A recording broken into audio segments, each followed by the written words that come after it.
Joining me in studio right now, I'm very privileged to introduce to you Shana, aka Valere. Yes, Valere. Hi. Hello, how are you? I'm good, thank you. Have you had a bit of trouble with people mispronouncing Valere before? Yes, actually. I've had, is it Valerie or is it Valere? But I always just kind of say, like Prince of Bel Air. So I'm like, kind of like that. Where does the name come from, Shana? I was actually just trying to find a name and I went onto a website where I put you put 5 words into a website and they jumble them up and they make new words. It's real weird. So I put my whole name in it and it came up with Valere because my middle name is Valerie. Oh, Yeah. I see. Yeah. Valere sounds almost a little bit French maybe, a little bit noir, a little bit haunting. Yeah, definitely. It was really cool, and I think there was a meaning behind it, which I liked a lot. So yeah. What's the meaning? It means to be worth. So Oh, wow. yeah, it's quite like a hefty meaning. But yeah. So tell us a little bit about when you decided to become an artist and use the name Valere. Mm-hmm. When did you decide to go pro at music? Right. Okay. I've always loved music ever since I was young. I went to uni 2 years ago, and it kind of started from there. I think I've always wanted to pursue music as a career, but I guess turning pro, kind of learning everything. When I went to uni, I just realized I had no idea. So which is your preferred musical instrument, or which sound or technique or format? How would you? At the moment, it's changed drastically from how I wrote before. I write a lot more like electronic music, so I use just like a MIDI keyboard and have Logic Pro and stuff on my Mac, and yeah, I write music like that. And I've got a band when I perform live. So yeah. Oh wow! So who's in the band? How many members? We've had up to like 6 of us. It changes sometimes, but yeah, there's 6 of us, including myself. Yeah, but I think That's a large number. it is a large number. But we're still Are you playing boss around. lady? Oh, I try to be. You don't seem to me like you could be very bossy. No, that's not that's at a all. good thing. Oh, okay, thanks. So how does that translate live? Are you able to do many live gigs? Have you nailed many? Have you got many under your belt? I would like to think so. Yeah, like we played a lot last year. Yeah, we went through Songwriter of the Year through Auckland Uni as well, which was a really good experience. Yeah, I love playing live. It's like the best thing. Yeah. And I'm quite interested to know which your favourite bands? When you were little, what was your favourite mainstream band or maybe little known band that really inspired you? Oh, I was super pop kid when I was young. Like Were you? super 90s, like Spice Girls, Britney Spears. That was like my thing. I'm still real into like 90s R&B right now. It's been real. It's influenced a lot of my writing. We have a lot of guests come up here, and sometimes on air and sometimes off air. I will ask that question, and it comes up a lot. So you're not alone. Don't feel ashamed. Not that you I'm were. not at all ashamed.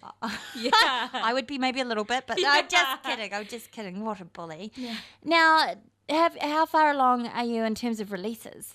Well, we're working on an EP at the moment, so hopefully that'll be released in the next few months. Wow. Yeah. And where are you going to be recording that? Is that just something you can actually do from the comfort of your own bedroom, or? Yeah, well, we recorded like a lot of the live instruments at a studio in Devonport called Depot Sound. Yes. Yeah, and well, most of the things are kind of like you can do on the computer and stuff. So I've been working with a really good friend of mine, and we're just at his house and Nice jamming one. now. You keep it easier that way, eh? Totally. But if you're on the chart and you're voted all the way up to number 1 by the end of April, who knows what could happen? You might get some funding to go totally pro. Yeah. And so, are you going to be doing any more gigs in the near future around Auckland, where you're from? Yes. Hopefully, I think there's one coming up. So yeah, I'm really keen to just get some gigs. Yeah, after all this is done. Yeah. And so the song we've got on the show at the moment is IKTIL. I know this isn't love. Yes. Can you tell us a little bit about what that song is about? Sounds rather self-explanatory, but nice to hear from the horse's mouth. Totally. So I wrote that.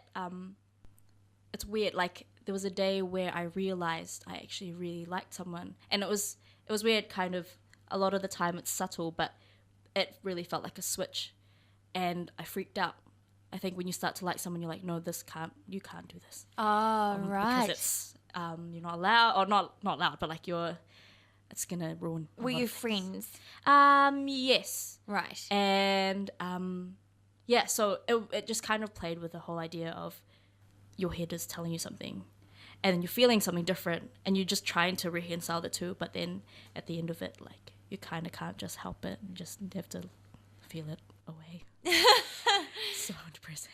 Oh, should we check it out? Hey, thanks so much for coming in, Shana, aka Valere.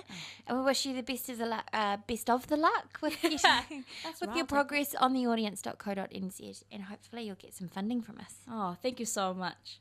Take care. You too.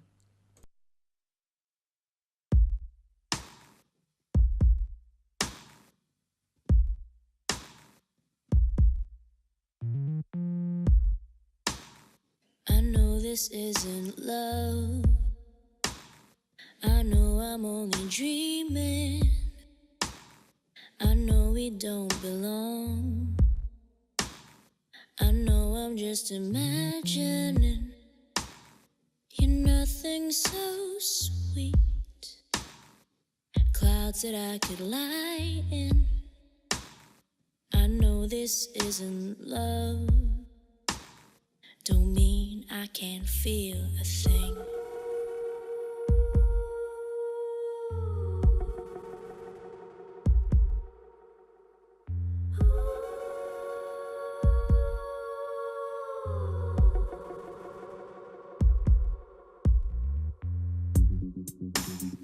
I know this isn't love.